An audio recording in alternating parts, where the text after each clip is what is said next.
Ladies and gentlemen, welcome back to TLT Talks. We have a very exciting program for you today. I hope if you're out there, wherever you are, the weather is beautiful and that you are enjoying it. I just took a walk and it's really nice out. It's nice to see New York City is really coming back, man. There's people in the streets, the restaurants are reopening. Some kind of normalcy is coming back. So today we have a very special guest for you. For anybody that's ever watched Billions, it's one of my favorite shows. There's a character on there by the name of Wendy Rhodes. Rhodes was incredible for the organization. So I said, ooh, I want that. I want my own personal Wendy Rhodes for the Lidbag team. And boom, there she is, Mr. Gregg Sugarman. I don't think you can do horizontal, my man, because I'm seeing you sideways. I just realized that. So there we go. All right, so we'll hold it. Go ahead. There you go. There you go. Mr. Sugarman, how goes it, sir? I am doing fantastic. Like you said, it is beautiful. The weather is beautiful. It feels like after this kind of crazy year we've all had, it kind of feels like we're coming to the end of things and new things are starting. It's springtime. It's beautiful out. I feel great. I'm really happy to be here, by the way. Good to see you. Amazing. Likewise. Likewise. So Gregg, thank you for all your work with our team and for all you do. I know how wonderful and amazing you are, but I'd love to introduce you to some of our audience. Why don't you just share a little bit about your background, who you are, what you do, etc., and we'll start from there. Sure. Cool. Okay. So by the way, is the camera okay? Because I wasn't expecting to be holding it. We're good? Yeah, you're good. If you want to put it down, I think that'd be fine too, somewhere. No, I don't. No? Okay, no, well, we gotta do it this way. Preparation is key. This is about you're gonna get a good 30-minute workout. That's a 30. Just switch hands. What you're not seeing, good bicep workout. What you're not seeing is that we're at our summer place here in Rehoboth, and about 45 minutes ago, I was like, oh shit, I don't have a tripod. So I just ran to get a tripod, came back, and then you're like, yeah, dude, the tripod doesn't work this way. So it's okay. We're gonna go with it. Anyhow, a little bit about me. That's what you got to do. So let's see where to begin. I'm a bit of a unicorn, if you want to talk about real estate, in that I was actually born in Manhattan. I know a lot of people kind of come from different places. I was born here, grew up in Queens, came back to Manhattan when I was like 21, something like that. And if you want to talk about New York real estate, my first apartment in New York City was on Central Park West and 103rd Street. Big 2-bedroom, $900 a month combined. So yeah, things have changed a little bit here in New York City, just a little bit. Anyhow, yeah, I was not always a coach. I started out in the garment center. I was selling fabrics for women's dresses. Did pretty well. There was good money there, but very cutthroat, very competitive, which is okay, but very unfulfilling, I guess would be the word. And I just kind of through serendipity, my girlfriend at the time, who's still my girlfriend, she was a business coach. I was exposed to the world of coaching and then just happened to wind up at a Tony Robbins seminar 5 or 6 years ago. And I know it's cliche, Eugene, but you know, spiritual awakening, complete spiritual awakening. And all of a sudden, all the things that I've been through in my life started to make sense. I started to kind of look at them as gifts. And I said, wow, I got through this stuff because I was strong enough to get through this stuff. And we don't have to go into whatever that stuff is. But also I discovered just a joy and a passion for teaching other people, for helping other people. There is just something so incredibly fulfilling about working with people who want to go from good to great, working with a 6 and a 7 who wants to be a 9 and a 10, and people that are willing to do the work to get there. So that's how I discovered coaching, and here I am now with you. Very cool. Very cool. Yeah, James Fierro says that's a good looking bald man right there. Welcome, James. Welcome. By the way, for those that are watching, this is meant to be interactive. If you've got questions, comments for myself, for good looking bald guy here, by the way, fire away, fire from the I still have, it's okay, ish. We're going to call it. Let it go, man. Grab the razor. That's what I tell my dad. Grab the razor, let it go. That's what this, I know, that's what this is. The second it starts to go, I got 0 reservations. Gone, baby. Done. See you. And James and everybody listening, just so you know, so look at the bald thing now. Right before we hopped on live here, I was wearing a black shirt. And Eugene says, you look like the Grim Reaper, bro. So I go from that to this. I'm really happy to be here. Anybody else want to? You know what? It's all feedback, right? It's all feedback. It's all feedback. No, yeah, Gregg, man, I love your outlook of the world. You know, we all know that everybody has a different model of the world, and I happen to love and align with yours a lot. It's why we get along so well. Actually, for those that may not know, Gregg and I met through a mutual friend that was a platinum partner at a UPW event, and we just hit it off right away. And going back to like March-ish, right around like, it wasn't quite pandemic yet, but you know, we already knew about COVID, and Greg just reached out and said, hey, look, here's what I'm doing. I've spent the last several years, you know, working on my craft, and here's what I'm doing. You know, could you see a need for this? And at the time, I was really watching Billions, and there's this Wendy Rhodes character who's like the peak performance coach of this, like, you know, big bad Wall Street firm. And I'm like, oh my God, it's exactly what I need. On our team, we do a lot in the way of KPIs and critical drivers and targets, and I meet with every single person, and I turn every agent into a business, and there's a lot of entrepreneurial stuff, and I'm just one person. I can't be everywhere and do everything.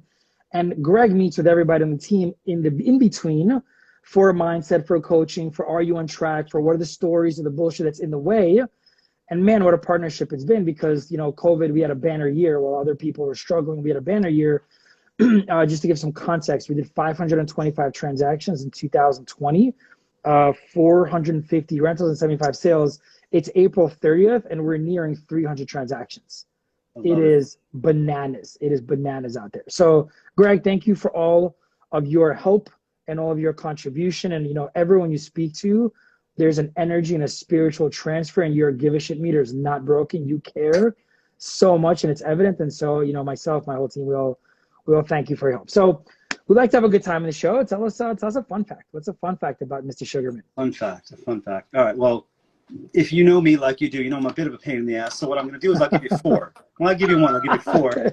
Okay. So let's see. I'm a huge sci-fi nerd, like complete Star Wars fanatic, that kind of thing. Like my first memory is literally seeing Star Wars in the movie theater with my mother. So there's that. I'm a complete, just like rock and roll addict, junkie, classic rock, modern rock, metal, all of it. Just love it to death. Let's see. I'm pretty sure of this. This is not documented, but I'm pretty sure I'm the worst surfer on the East Coast of the United States. I'm pretty sure that's accurate. I tried surfing. It's hard, man. Surfing's hard. It's hard. And if you've done it once, I bet you're better than me. So pretty sure, but I love it. I love it. So I'm okay with it. And I am a pretty decent guitarist. All right, very cool. There we go. Four fun facts. Cool. Awesome. Brian, what's up, my man? Ava, SDQ Interactive. I'm not sure what your name is, but welcome. Welcome, gang. All right, cool. So let's just jump in.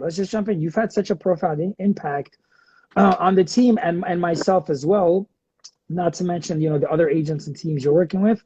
Tell us, let me take a step back for a second. For anyone that might be watching or that's going to be watching, you know, once we recirculate this to our whole contact list, what Greg does is he works with all industry, but particularly the real estate industry, team leaders and individual agents that are at point A and would like to get to point B.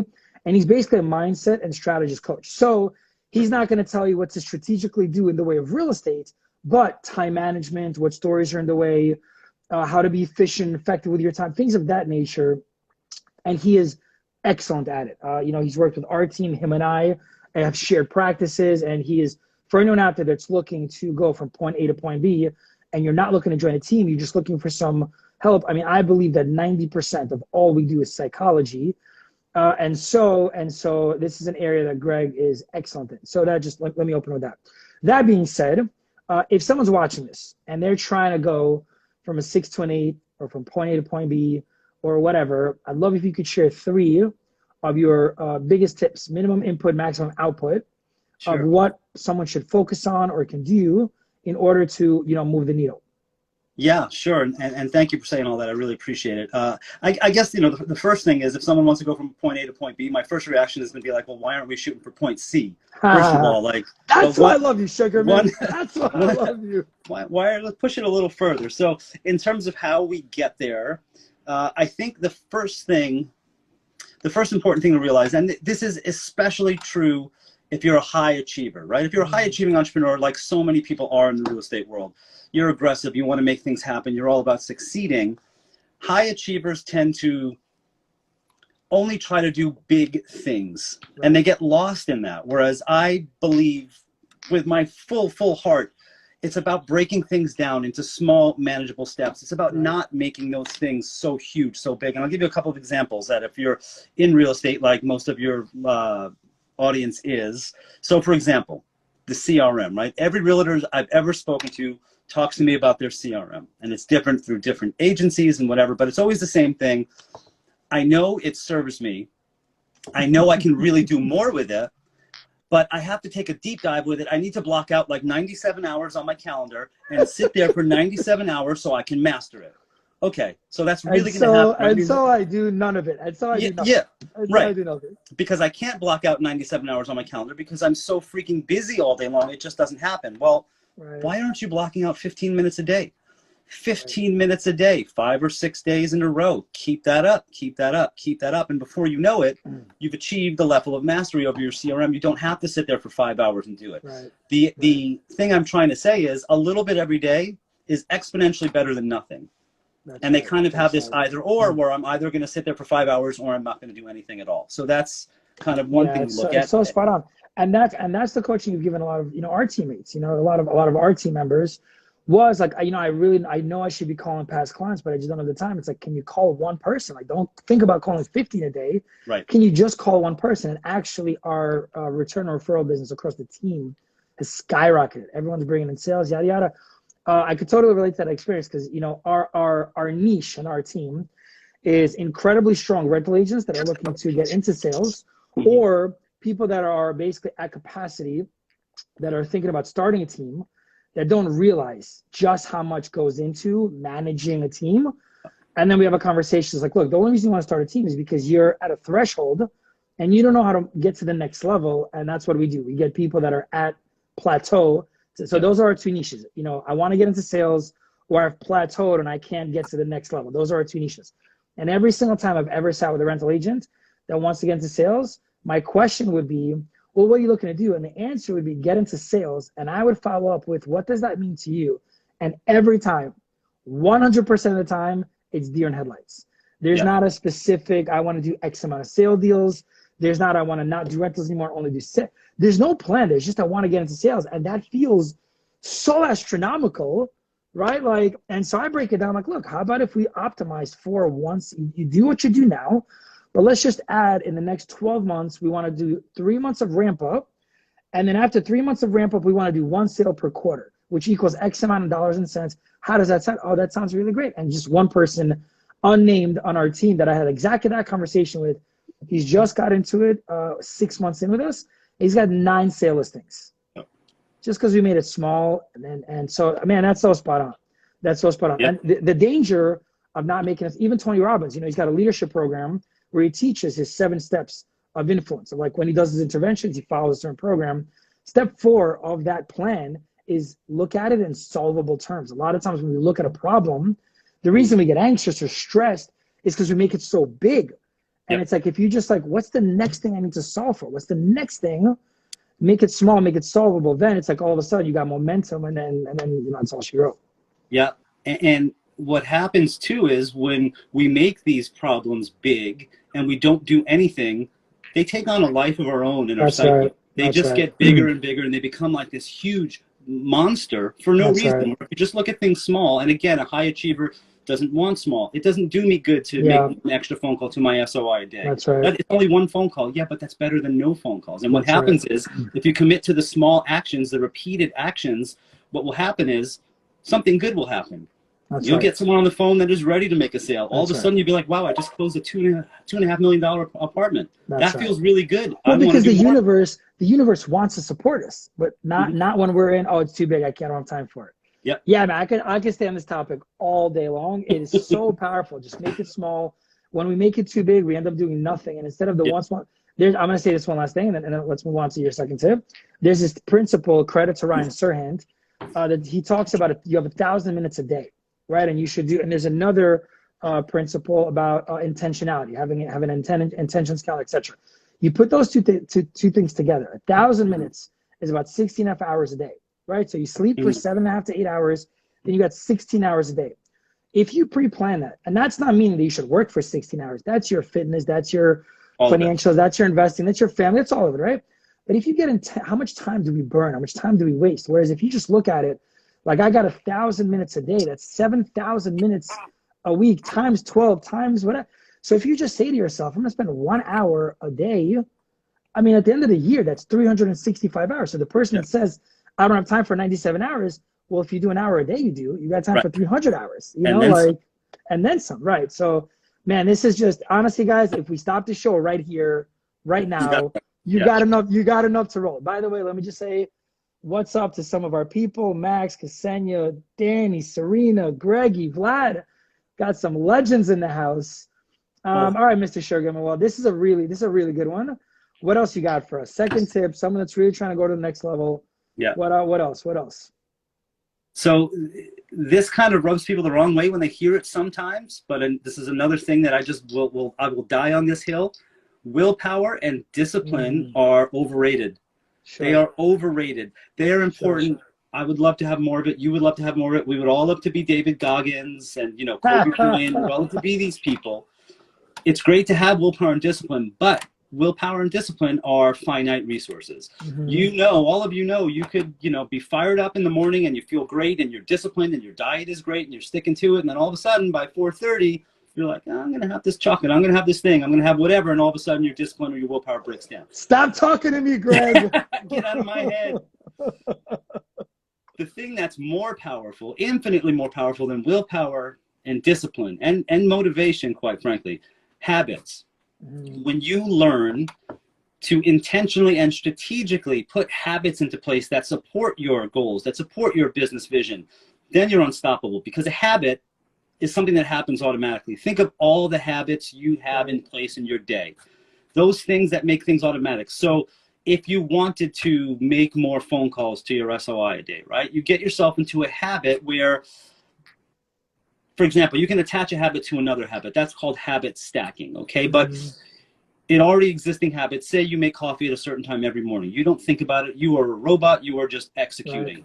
You're going to tie something like, I'm going to make one phone call to my SOI while I make my coffee. And you make a small habit like that. And once you establish a habit, it's very easy to expand on that habit. So making the habit, going back to the first point, making the habit really small, very, very easy to execute on. Example, making one phone call to your SOI a day. You're thinking process over outcome, process over outcome. You're like, well, if I make one phone call a day, that's not going to do anything for me. No, probably not. But if you establish the habit, if you establish like a beachhead and you put your flag down and this is my habit, that habit goes from one phone call to two to five to 10 very easily. But all you need to do to get that to happen is just think about that one tiny piece of it. In this case, the one phone call. So habits. And I have a little system I teach people with habits that make it very easy. Very cool. Yeah, for anyone that's interested, by the way, plug, this is not a him plugging, this is me plugging. For anyone that's interested, could be real estate, could be not, and just if you wanted to have bigger biceps, you got to go to the gym, right? If you want to have more stamina, you got to run. Your mind is a muscle, right? Like, don't, all the doctors out there, don't quote me that's biologically or organically incorrect, but your mindset, your psychology is a muscle, and you want to work that out. And Gregg is an excellent trainer, fitness trainer, for mindset, psychology, etc. Yeah, look, and the truth is, like, everything we do now is walking is a habit. Like, once upon a time, this is credit to Tony Robbins, right? Once upon a time, we all crawled. And imagine if we just got up and the first time we tried walking, we we're like, I'm just not a walker. And we just crawled the rest of our lives, right? Like, but now you don't need willpower to walk. Driving, you don't need willpower to drive. The first time anyone ever drove a car, it's scary. It's a million different things. But now, like, we drive with our coffee and our cell phone and our eyes closed, because it's just routine now, right? And so, like, that's so true, man. And again, it comes back to momentum. One of the things that worked really well for me, about a couple of years ago, I was having a really hard time getting back in the gym, and Mike Savage, who's my life coach, who you know really well, he does a lot with us as well.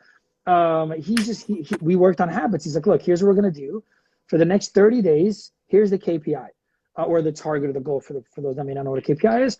All I want you to do is every single morning you got to get up at 6.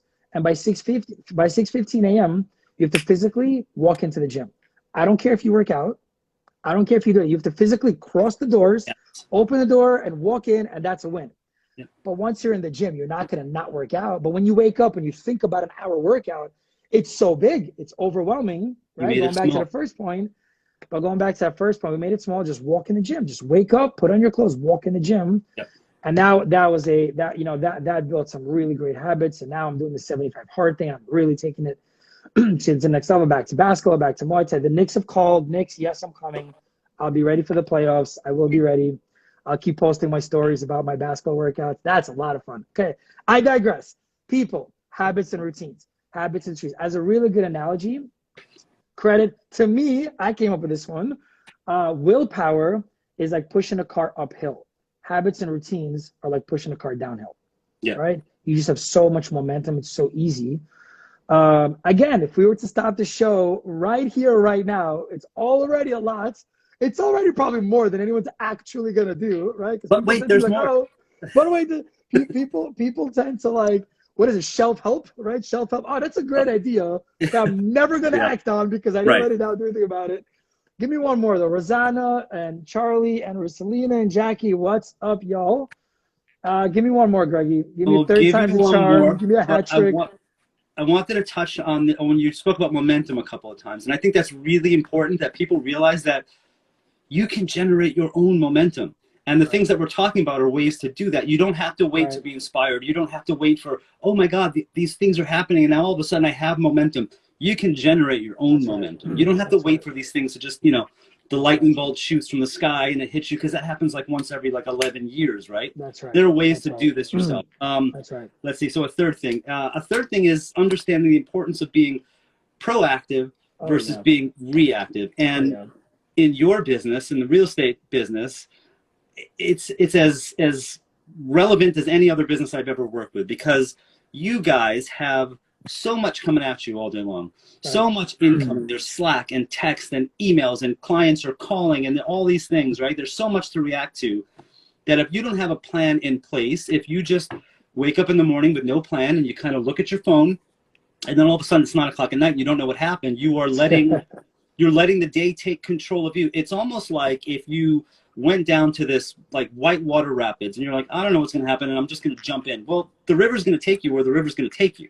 It's just what's going to happen. You're not going to have anything to say about it, as opposed to standing at the edge of that river and saying okay, here's what I'm going to do. I'm going to take this boat or raft or whatever. I'm a city guy. I don't know about rafts. I'm going to take this thing, and we're going to go here, and we're going to do this, and I'm going to steer this way. So it's about having a plan. It's about being proactive. And again, that goes back to the habits, and it goes back to making things small. It goes back to having routines in place.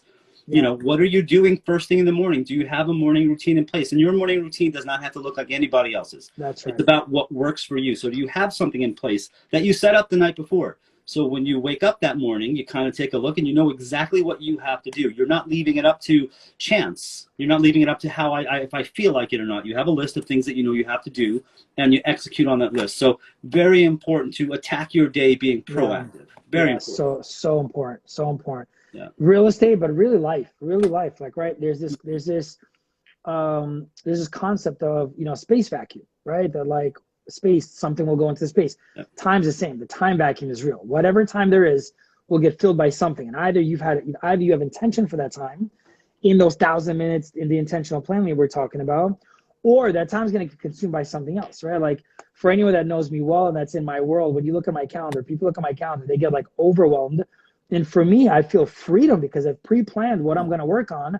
And now I've got optics and clarity that, if I've got to pivot, I know exactly what I'm sacrificing. I know what I'm going to miss, and I got to put it somewhere else. And it's just it's this puzzle called my life, right? Business and personal. And there's all this intention behind it. A really good analogy of what you're talking about is being a sailboat versus a motorboat. Sure. Right. And so being a motorboat is, you are in this big ocean. It doesn't matter how big the motorboat is. We've got a motor, so you can go whenever you want to go, wherever you want to go. You got a gas pedal, you got a brake pedal, so to speak, right? Versus a sailboat, no matter how sexy and big this yacht could be, oh shit, no wind today. No wind today. And wind could represent leads. Wind could represent your phone ringing. And momentum is, you're so right about, creation of your momentum, because if you're sitting there and you don't go into the office because you have no appointments today, you're the sailboat, baby. Whereas you want to be the motorboat, you know what? You get your ass up, you do your morning routine, you get in the office, you pick up the fucking phone, pardon my French, and you make phone calls, and you go and you make shit happen, right? And so these things are so powerful. Plus, I love that we always say proactive versus reactive, but it's really both, right? Because it's important to be proactive the majority of the time, but life happens, and there's going to be things to react to. And the beautiful thing about it is, if the majority of your world is set up to be proactive, when the reactive stuff happens, you have the clarity of what it's going to cost you. Otherwise, if you're just reactive all the time, you wake up, you're 30, you're 40, you're 50, and you're like, God damn it, where did my life go? What happened? You mentioned in a day, and that's real. All of us can share that we've had an experience where we wake up at 5 or 6 a.m. even, all of a sudden it's 10 p.m. You're like, what the hell did I even do today? For sure. But it doesn't end in a day. For some people, that's decades. You just wake up, you're 55, you're 60, you're not financially free, you don't own your own home, you don't have investments, and now it's too late. And it's like, it happens like that. I mean, all of us know people like that. Yeah.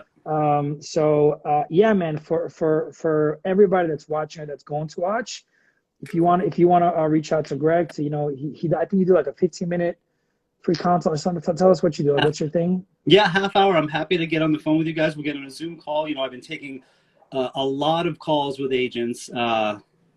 It's kind of like, you guys are really interesting, and it's very cool for me because I've worked with entrepreneurs in so many different areas. Like, I couldn't even, we don't even have enough time left to tell you the different kind of entrepreneurs I've worked with, but it's very interesting for me to work with so many people in the same industry.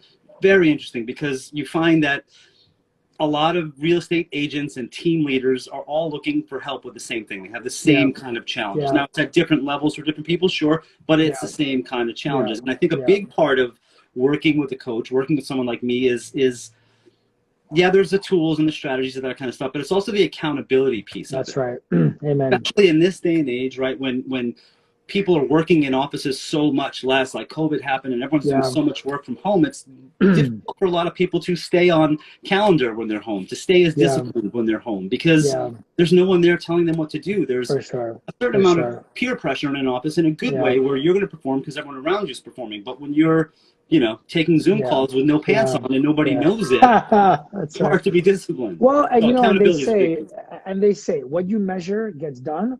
What you measure and report on gets done exponentially. Right? We just perform better when we know someone's watching, when we know we got to step up for someone that we respect. We just perform better. It's as simple as that. We've had on our team, we do a lot in the way of business mapping and measures and KPIs, all that stuff. And sometimes agents burn out and they're like, I just need a break from this stuff. And it is so clear, the correlation of this dissension of performance when someone's in their systems, in their performance journal, in their reporting, in their business maps, and when they're not. It is so evidently clear, the direct correlation of ascension or descension of productivity when one is in their business planning mechanisms or they're not. Yeah, man, it's evident. Well, Greggy, I love you to death. Forget about the fact that you've helped immensely with my business. But like yourself, I'm a giver to the human race, and I love people.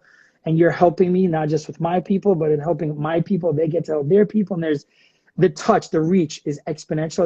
It's in the thousands and maybe even hundreds of thousands down the road. So like you have my honor, my respect, my love, my friendship.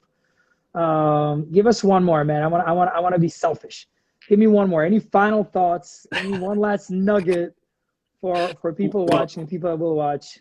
Sure. Well, first of all, love you. Thank you. Get me all mushy and emotional here.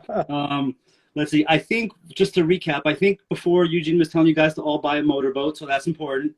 Buy a home first from the Litback team, then buy a motorboat. So let me give your viewers something else, your audience something else. When I talk about habits, I want to give you guys something really easy to take away, and that's called STARS. Small, tiny, and really simple. I want you to look at the habits that you're looking to put in place and use that as a framework. Make it small, make it tiny, make it really, really simple. And you're going to find that any habit you want to put in place has just been made exponentially easier for sticking by that. So amazing. I want to leave you guys with that. That's my pleasure. And by the way, I'm going to give everybody a tip too. I'm going to give it because I feel like this needs to be said. There's, for the majority of people that I've coached, mentored, etc., there's this illusion, like, it's got to be fun and it's got to be amazing. It's got to be exciting. Yes to all that. But it's not always going to be fun. I shouldn't say but. And yes, all those things. And it's not always going to be fun. Some mornings you wake up and you don't feel like it. Some things, sometimes you don't feel like making the calls. I don't feel like going to Muay Thai basketball all the time.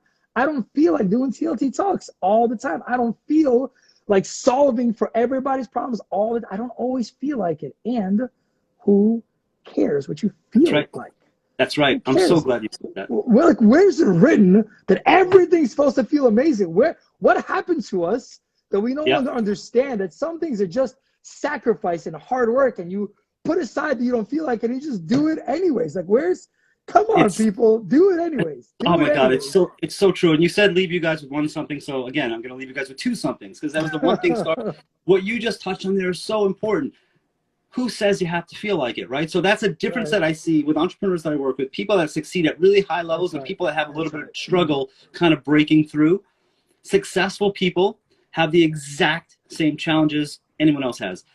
They don't feel like it sometimes. They get in bad moods sometimes. They have things in their personal life that hold them back sometimes from wanting to perform in their businesses. All these things happen to successful people. They have imposter syndrome just like anybody else. All these things. The difference is they just don't listen to it. They just say, okay, these things are going on. I feel these things. I'm just going to plow through it and get through it, as opposed to saying, I don't feel like it, so I'm not going to do it. If I only did things I felt like doing, I can't even tell you. I would just watch Netflix all day long. I would eat whatever I wanted. I'd be drinking every single night. I'd be having a good time. I'd be going out. It's not about just doing the things that you feel like doing. So, yeah. Right. Greggy, what a pleasure. What a pleasure. Folks, I will circulate with this TLT Talks. You can find Gregg. You want to share your contact info or your social, share something that people can get in touch with you with? Sure, absolutely. Thank you. So you can find me on my website. That's greggsugarman.com, GreggSugerman.com, just to be difficult. Or always a double G. The guy can't ever get not one G, but three G's in his name. I got to make things, I got to make you work for it. I got to jump through hoops. It's a screening process. All right, find me on Facebook, same name, or Instagram, Hombre Azucar. Because again, I want to do Spanish because I'm trying to make it as difficult as possible for people to find me. Oh, nice. There we go. Nice. All right. Well, Gregg, have a great day. Looking forward to the next 20 years of working together or more or whatever. To all that took the time to watch, thank you for your time, and make sure to reach out to Gregg with any questions, tips, whatever. Guys, have a good one, everyone. Gregg, see you, my man. See you, Eugene. Thank you. Thanks, guys.